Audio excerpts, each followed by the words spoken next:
يا صاحبي، لما تسمع كلمة فرعون أو تشوف تمثال ماسك ثورجان وباصص لبعيد، اوعى تفتكر إن هو مجرد حجر. ده واحد كان بيحكم شعب كامل وبيبني هرم وظبط زوايا، إن لو ساب لك عمارة تبنيها هتنسى تعزل السطح. بس هو عمل مبنى يقعد آلاف السنين مفهوش شق لولا عوامل التعرية. بس الفراعنة مش صحراء، دول كانوا علماء. ناس كتير بتفتكر ان الفراعنة كانوا بيطيروا في الهواء وبيكتبوا تعاويذ، بس الحقيقة دول اول ناس عرفوا الجراحة والتحنيط والهندسة والفيزياء، وكل ده من آلاف السنين. ده كان في دكتور فرعوني اسمه امنحتب عمل عمليات مخ قبل ما اي حد يعرف يعني ايه مخ اصلا، وكان في كتب طبية كانوا بيكتبوها على ورق بردي، وكانوا بيعملوا عمليات ازالة الاورام، وكانوا بيركبوا اسنان. يا معلم سيبك منهم بنوا الاهرامات، السؤال الحقيقي هم ازاي بنوها؟ كل حجر وزنه 2 طن. شايفك اللي مش عارف تنزل تشيل مع الوالده كيس البصل، وهم بقى شالوه عمال لابسين جلاليب سودا ماشيين يغنوا وبيسحبوه بالحبل. لحد دلوقتي محدش عارف هم ازاي ظبطوا الزاويه دي بالدقه دي، ولا ازاي الاتجاهات الفلكيه متناسقه مع الهرم. محدش عارف يا معلم.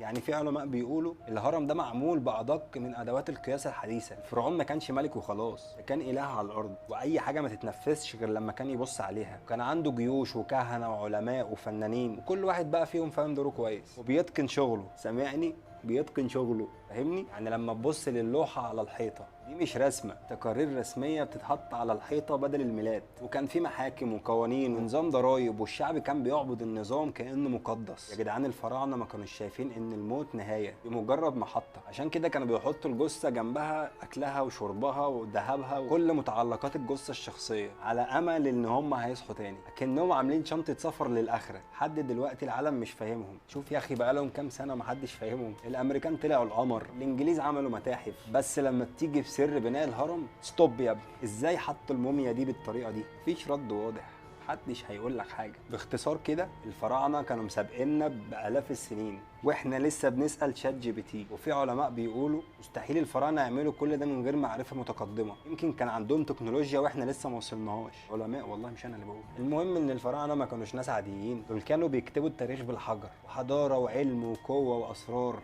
لسه لحد النهارده كل ما بنكتشف حاجه جديده تلاقيهم سبقونا ليها ل 3000 سنه. وكل ما تمشي في متحف بص على التمثال وافتكر ان كان في حضاره وحياه لحد دلوقتي محدش يعرف عنها حاجه. كده نكون وصلنا لاخر الفيديو. يا رب الفيديو يكون عجبكم. النهارده كان فيديو مختلف، نحب نجدد كده. يلا استنونا في فيديو جديد. سلام.